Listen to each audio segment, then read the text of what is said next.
Hello, everyone. Welcome back to my channel. I hope everyone is having a wonderful day. Before starting the video, please subscribe and keep watching for more detailed videos. Let's start with the trailer. Released in mid-October, the first official trailer gives us a fascinating glimpse of a story that shifts tones, part horror, part romance, part comedy. The lead character, Sam Reinhold, played by Polaha himself, is introduced as a down-on-his-luck impressionist. He's struggling to make his mark. Then he makes a pact with Fergus, a puppet with strings attached. What seems like an opportunity for fame becomes something far more sinister. Visually, the trailer opens in a low-key tone, glimpse of Sam performing his impressions, the small stage, the modest audience, the desperation. Then the tone turns. The puppet enters. Shadows lengthen. We sense something lurking. The charm of the premise lies in that shift. A simple wish fulfillment setup becomes a nightmare. The juxtaposition of laughter and fear, the world of performance, and the threat that world brings in this story. What makes this intriguing is Polaha's role. He isn't only starring, he's directing. For many fans familiar with him from television and from his work on networks like Hallmark, seeing him behind the camera is a long-held dream. According to interviews, he says he's pushed toward this for 30 years. The moment of conceiving it as a teenager, wanting to make independent films, not just acting, all that comes through as a personal investment in this project. The film is described as genre-bending, that nice phrase meaning it won't neatly fit into one box. It mixes horror, romance, comedy, and perhaps a bit of psychological thriller. That kind of blending is always a risk, but also an opportunity. If done right, the audience is kept off balance in a good way, expecting one type of scene, getting another. The trailer hints at playful moments, fun impressions, and a charismatic lead. Then darker beats. The puppet's promised fame, the cost, the eventual threat to not only Sam but the people he cares for. Sam makes a pact with Fergus, the puppet, promising stardom, but behind that promise lies strings that will pull in unexpected directions. The idea of a puppet is metaphorical as much as literal. In a show business context, we understand being put on strings, being managed, being manipulated. The puppet becomes not just a prop but a symbol of control, of the price of ambition, of performance versus identity. That theme alone elevates a simple horror device into something richer.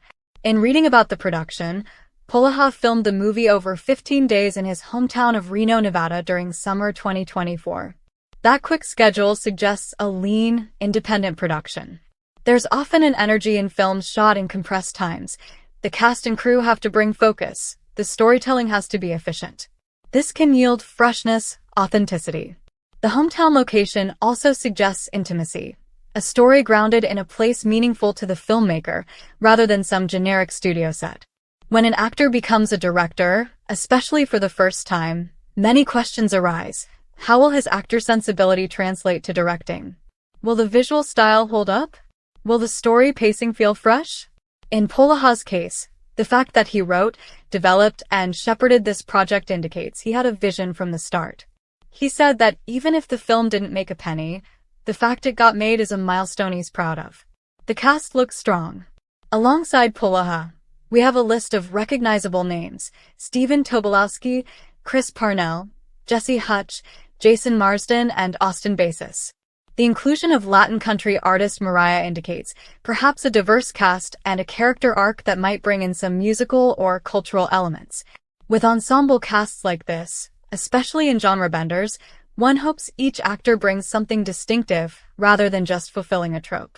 One of the standout pieces is imagining how the puppet Fergus will manifest. In the trailer we see glimpses. The puppet strings, the promise of stardom, the creepiness.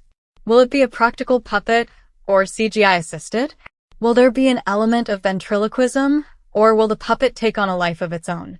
The trailer leans into dread without giving away too much, always a good sign for this kind of film. At its heart, this story seems to explore ambition, performance, identity, and the cost of fame. Sam Reinhold is an impressionist, someone whose craft is mimicking someone else's voice, mannerisms, identity. Ironically, the title mimics carries weight. To mimic is to copy, to reflect, to perform. Sam wants to rise above a modest life of making impressions to actual stardom. The puppet offers a shortcut. But shortcuts rarely come without strings. How far will you go, and what will you sacrifice? In this story, Sam's ambition is clear. But the cost becomes real, not just career-wise, but personal. The film logline hints that Sam's loved ones will be put in danger. That stakes it up from internal ambition to external threat. It's no longer just will I succeed, but can I protect what matters while reaching for what I want? Control and manipulation. The puppet iconography suggests someone or something controlling, strings attached. The offer of stardom comes with consequences. We live in a culture of instant fame, social media, influencers. The hook is tempting. But what lurks behind it? The story may riff on that idea, disguised in genre trappings. Sam is a mimic. He impersonates others. The puppet may demand he becomes someone or something else. So there's internal conflict, authentic self versus performed self. The horror framing gives opportunity for this metaphor to play visually. What happens when you lose yourself in performance? What happens when you can't tell where the act ends and the real person begins? The trailer suggests fun and lightness in the early part. Sam's impressions, the comedic beats of performance. Then darkening, the horror creeping in, the puppet, the threat. This shift must feel deliberate. Good genre bending doesn't simply bolt one genre onto another. It blends them so the tone evolves naturally. The risk is tonal whiplash, but if Polaha guides it well, the audience will find the ride thrilling. The distributor Panoramic Pictures has acquired the film for a limited theatrical release beginning February 6, 2026. That date positions the film outside the crowded summer blockbuster season, which can be smart. Less competition, more room for discovery. The hope is that word of mouth will propel it into wider release. The fact it's an independent, passion-driven film helps its positioning as something to seek out, rather than a mass studio product. Polaha's own comments reflect humility and gratitude. He said he's so proud to have brought this little thing into the world and acknowledged the many people who said yes to make the film happen. That transparency often resonates with audiences who like knowing a film is driven by vision, not just commerce. One of the most important elements will be pacing and tone management. The setting in Reno allows ground-level realism.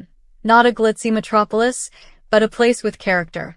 A 15-day shoot means the film may rely on atmosphere over big effects. Which is okay. Many horror and genre films thrive when they lean into character, tension, and suggestion rather than spectacle. Come back to our channel for all your updates. Thank you for watching. Please subscribe to my channel.